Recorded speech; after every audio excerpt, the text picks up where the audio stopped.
আসসালামু আলাইকুম সুপ্রিয় দর্শক। আবার সেই কাশ্মীর প্রসঙ্গ নিয়ে, ভারত পাকিস্তান যুদ্ধর প্রসঙ্গ নিয়ে পাকিস্তানের প্রতিরক্ষা মন্ত্রী খাজা আসিফ মাহমুদ একটা মন্তব্য করেছে। মন্তব্যটা হলো এরকম যে ভারতের সামরিক আক্রমণ আসন্ন, পাল্টাপাল্টি পাকিস্তানও পারমাণবিক অস্ত্রের হুমকি প্রদান করেছে।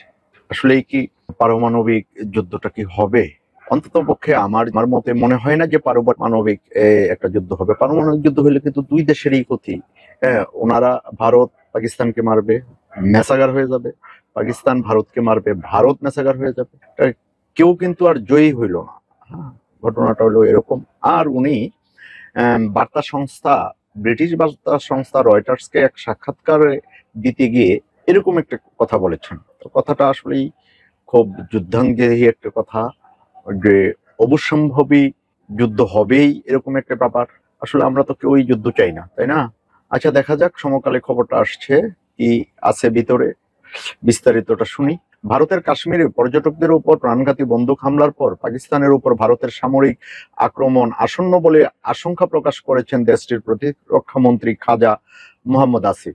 একই সঙ্গে অস্তিত্ব রক্ষা প্রয়োজনে পারমাণবিক অস্ত্র ব্যবহারের সম্ভাবনার কথাও জানিয়েছেন তিনি। সোমবার ইসলামাবাদে ব্রিটিশ বার্তা সংস্থা রয়টার্সকে দেওয়া এক সাক্ষাৎকারে তিনি একথা জানান। পাকিস্তানের প্রতিরক্ষা মন্ত্রী বলেন, আমরা আমাদের বাহিনীকে আরো শক্তিশালী করেছি, কারণ এখন সামরিক আক্রমণ আসন্ন। সামরিক আক্রমণ আসন্নই ধরে নেওয়া হয়েছে। তো সামরিক আক্রমণ যদি হয়, ভারতও যদি করে, পাকিস্তানও যদি করে, তাহলে এটা কি ভালো হবে? কোনো দেশের জন্যই তো মঙ্গল হবে না। সুতরাং এই ধরনের পরিস্থিতিতে কোনো কিছু কৌশলগত সিদ্ধান্ত নিতে হয়। আমরা সেসব সিদ্ধান্ত গ্রহণ করেছি।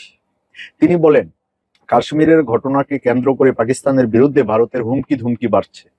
পাকিস্তানের সামরিক বাহিনীর ভারতীয় হামলার সম্ভাবনা সম্পর্কে সরকারকে অবহিত করেছে। তবে ভারতের এই আক্রমণ আসন্ন বলে মন্তব্য করলেও এই ব্যাপারে উনি বিস্তারিত কিছু তথ্য দেননি। খাজা আসিফ বলেন, পাকিস্তান উচ্চ সতর্কাবস্থায় রয়েছে। আমাদের অস্তিত্বের জন্য প্রত্যক্ষ কোনো হুমকি তৈরি হলেই কেবল পারমাণবিক অস্ত্রের ভান্ডার ব্যবহার করা হবে। কঠিন কথা। গতকাল মঙ্গলবার কাশ্মীরের পেহেলগামে বন্দুকধারীদের হামলায় 25 ভারতীয় ও এক নেপালি নাগরিকের প্রাণহানি ঘটে। এই হামলার ঘটনার পর হিন্দু সংখ্যাগরিষ্ঠ ভারতে ব্যাপক ক্ষোভের সৃষ্টি হয়। পাশাপাশি মুসলিম সংখ্যাগরিষ্ঠ পাকিস্তানের বিরুদ্ধে সামরিক পদক্ষেপ নেওয়ারও দাবি জোরালো হয়েছে। আসলে এই দাবিটা কারোরই ভালো না, ভারতের এই হুমকি ধমকি ভালো না। উচিত বিভিন্ন দেশের মধ্যস্থতায়, বাংলাদেশও কিন্তু এটার মধ্যস্থতা করতে রাজি, হ্যাঁ, যুদ্ধটা যাতে না হয় এরকম। সৌদি আরব, ইরান, হ্যাঁ, যুদ্ধ মধ্যস্থতা এগিয়ে আসছে, এবং সৌদি আরবের উপর নাকি ভারত নাখোশ, এরকম একটা কথাই শোনা যাচ্ছে। তো আমাদের উচিত হবে না, আসলে উচিত হবে না আক্রমণ করা।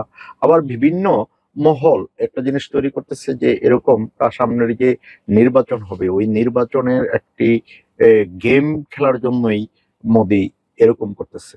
হ্যাঁ, মানুষের মন, চিন্তা, চেতনা, মোদির যে ব্যর্থতাগুলি আছে এগুলি ডাইভার্ট করার জন্য এরকম একটা চিন্তা করতেছে। তো যুদ্ধ আমরা কেউ চাই না। দর্শক, আজ এ পর্যন্তই, দেখা যাক কি হয়। ভালো থাকবেন। আল্লাহ হাফেজ।